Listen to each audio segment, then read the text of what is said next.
আসসালামু আলাইকুম। এখন শুনবেন সংবাদ শিরোনাম। জুলাই অভ্যুত্থান সুরক্ষা এবং দায় নির্ধারণ ও সন্ত্রাস বিরোধী আইনের সংশোধনী বিল পাস। বহাল থাকলো আওয়ামী লীগ এবং অঙ্গ সংগঠনের কার্যক্রমের নিষেধাজ্ঞা।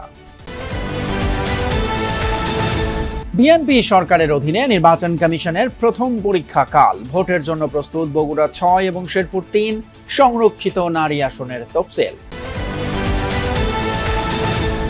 বাংলাদেশ ক্রিকেট বোর্ডে চলছে অ্যাডহক কমিটির বৈঠক। সরকারি আদেশ জারি ছাড়াই গতকাল তামিমদের দায়িত্ব বুঝে নেয়ার জন্য অফিস সময়কে দায়ী করল এনএসসি। আক্রান্ত আর জনমনের সংখ্যা বাড়লেও হাম নিয়ে আতঙ্ক না ছড়ানোর আহ্বান মন্ত্রীর। আইসিডিডিআরবিতে ডাক্তার নার্সদের বাবল সিপ্যাপ থেরাপির প্রশিক্ষণ, মৃত্যুহার কমার আশা। এতক্ষণ শুনছিলেন সংবাদ শিরোনাম, এবার বিস্তারিত। ভারতের পররাষ্ট্রমন্ত্রী এস জয়শঙ্করের সাথে বৈঠক করেছেন বাংলাদেশের পররাষ্ট্রমন্ত্রী খলিলুর রহমান। বুধবার দুপুরে দিল্লির হায়দ্রাবাদ হাউসে হয় এই বৈঠক। সামাজিক মাধ্যম এক্সে দেয়া পোস্টে তথ্য নিশ্চিত করেছেন জয়শঙ্কর। এ সময় বাংলাদেশের প্রধানমন্ত্রী পররাষ্ট্র বিষয়ক উপদেষ্টা হুমায়ুন কবিরও ছিলেন। আনুষ্ঠানিক বৈঠকের পর ভারতের পররাষ্ট্রমন্ত্রীর সঙ্গে একান্ত আলোচনা করেন খলিলুর রহমান। ভারতের পররাষ্ট্রমন্ত্রী জানান, তাদের মধ্যে দ্বিপাক্ষিক সম্পর্ক বৃদ্ধির বিষয়ে আলোচনা হয়েছে। পাশাপাশি আঞ্চলিক ও বৈশ্বিক বিভিন্ন ইস্যুতেও কথা হয়েছে বলে জানান তিনি।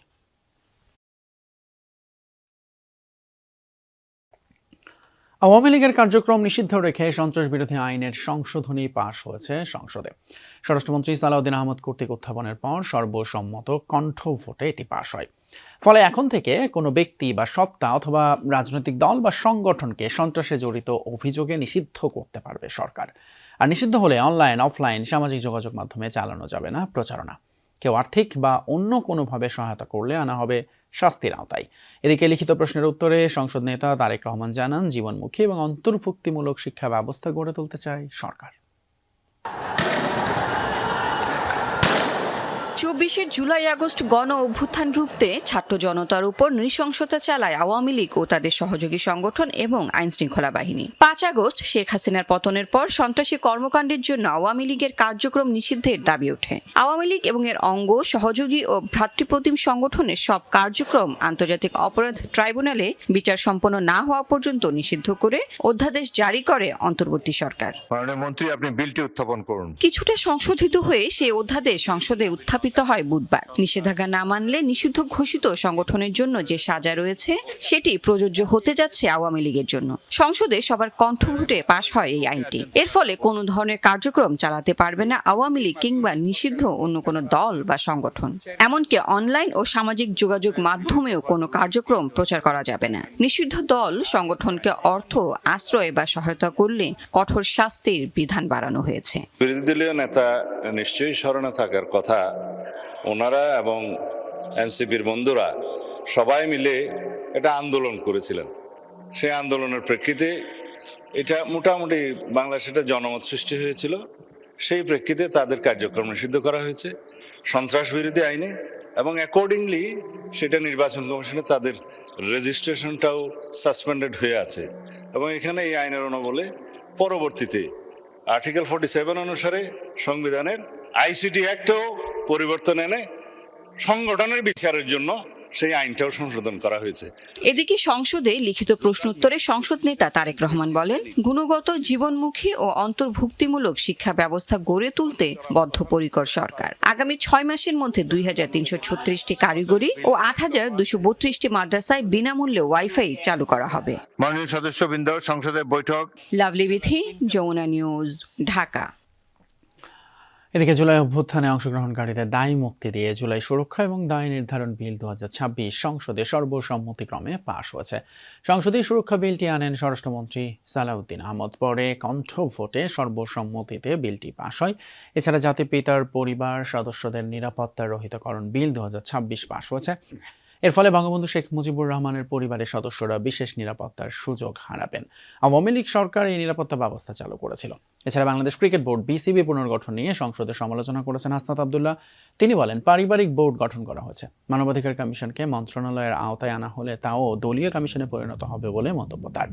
পরে এই বক্তব্যের জবাবে স্বরাষ্ট্রমন্ত্রী বলেন, অন্তর্বর্তী সরকারের ক্রীড়া উপদেষ্টা জেলা কমিটির মাধ্যমে প্রভাব খাটিয়ে বিসিবির কমিটি দেন, সরকার তা পুনর্গঠন করেছে।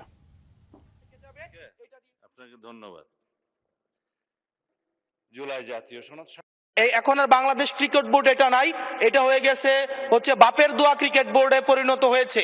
যেভাবে দখল করা হয়েছে বাপের দোয়া ক্রিকেট বোর্ড, এই বাস্তবতায় যদি জাতীয় মানবাধিকার কমিশনকে একটা মন্ত্রণালয়ের অধীনে রাখি, স্বরাষ্ট্র মন্ত্রণালয়ের অধীনে রাখি, তাদের মাধ্যমে আমরা নিরপেক্ষ কোনো ধরনের অনুসন্ধান আমরা কতটা পাবো সেটা নিয়ে কিন্তু আমরা সন্দিহান। ক্রিকেট কন্ট্রোল বোর্ড কিভাবে আসলো মাননীয় স্পিকার? বাংলাদেশ ক্রিকেট কন্ট্রোল বোর্ডের ইন্টারিম গভর্নমেন্টের সময় তৎকালীন ক্রীড়া উপদেষ্টা ক্ষমতার প্রয়োগ করে সারা বাংলাদেশের জেলা কমিটিগুলোকে প্রভাবিত করে সেভাবে নিয়ে আসে। বাংলাদেশে যেগুলো রেজিস্টার্ড ক্লাব ছিল তাদের তাদেরকে সর্বোচ্চ ক্ষমতা প্রয়োগ করে একতরফাভাবে ক্রিকেট বোর্ডের একটা বোর্ডিং করা। শেরপুর 3 আসনে জাতীয় সংসদ নির্বাচন এবং বগুড়া 6 আসনের উপনির্বাচনের ভোট গ্রহণ কাল। প্রধানমন্ত্রী তারেক রহমানের ছেড়েদেয়া আসনে বিএনপি মনোনীত রেজাউল করিম বাদশা, জামায়াত ইসলামী মনোনীত আবিদুর রহমান সোহেল প্রতিদ্বন্দ্বিতা করছেন। এদিকে সংসদ সদস্য বেছে নিতে শেরপুর 3 আসনের নির্বাচন ঘিরে বাড়ছে উত্তাপ। কাল ভোট গ্রহণের দিন অন্তত 28টি কেন্দ্রে অপ্রীতিকর ঘটনার আশঙ্কা করছেন সংশ্লিষ্টরা। তানভীর মিজানের ছবিতে আলমিন হক অহনের প্রতিবেদন। আর কয়েক ঘন্টা পরেই শেরপুর 3 আসন শ্রীবর্দী ঝিনাইগাতীতে ভোট। নির্বাচনী সরঞ্জাম নিয়ে প্রস্তুত সব কেন্দ্র। ভোটে নিযুক্ত কর্মকর্তারা সরঞ্জাম বুঝে নিয়ে বলছেন অনেক কেন্দ্রই ঝুঁকিপূর্ণ, তবে আইন শৃঙ্খলা বাহিনীর ব্যাপক উপস্থিতি ভরসা যোগাচ্ছে মনে। আমাদের কেন্দ্রের পারিপার্শ্বিক যত আইন শৃঙ্খলা বাহিনী সবাই আমরা একত্রিত হয়েছি, এমনকি আমরা যাব সব মিলমাল আছে আর কি। মাদক আর অনলাইন জুয়ায় রীতিমতো ক্ষয়ে যাওয়া এই এলাকার ভোটারদের চাওয়া অনেক। মাদকটাই আমাদের যেই হোক, সেটা ওই জামাত প্রার্থী হোক আর বিএনপির মাহমুদুল্লাহ রুবেল ভাই হোক, আমাদের দাবি একটাই, শ্রীবর্দীকে মাদক মুক্ত করুক। কিন্তু কথা দিয়ে কথা রাখতে পারে কজন, সেই প্রশ্ন ভোটারদের। আপাতত চাওয়া সুষ্ঠু ও নিরপেক্ষ নির্বাচন। আমরা এই এলাকার উন্নয়নের জন্য চাই রাস্তাঘাট, স্কুল, কলেজ, মাদ্রাসা। এখন তো ওয়াদা করতেছে যে কথা দিয়ে কথা রাখবো, পরে যে কি বলে এটা বলা যায় না। 3 প্রার্থীর মধ্যে বিএনপি জামায়াতের মধ্যেই মূল লড়াই। জামায়াত প্রার্থীর অভিযোগ, বিএনপি সরকার উপনির্বাচনে ছক এঁকেছে পছন্দ মতো, পদে পদে বসিয়েছেন নিজের লোক। প্রশাসন এবং নির্বাচন রিটার্নিং অফিসার আমাদেরকে বারবার আশ্বস্ত করেছে যে সঠিকভাবে নির্বাচন হবে, কোনো রকম 2 নম্বরে এখানে হবে না, কিন্তু বাস্তব দৃশ্য অন্যরকম। অভিযোগ উড়িয়ে দিয়ে বিএনপি প্রার্থী জানান, ভোটে নিশ্চিত পরাজয় জেনেই নির্বাচনকে প্রশ্নবিদ্ধ করার চেষ্টা করছে জামায়াত। জামাতের প্রার্থী সহ জামাতের নেতা কর্মী যেভাবে উশৃঙ্খল আচরণ করতেছে, উস্কানিমূলক বক্তব্য দিচ্ছে, টাকা দিয়ে ভোট কেনার চেষ্টা করতেছে, এই আসনটার উপর এমন উপর নির্ভর করে সারা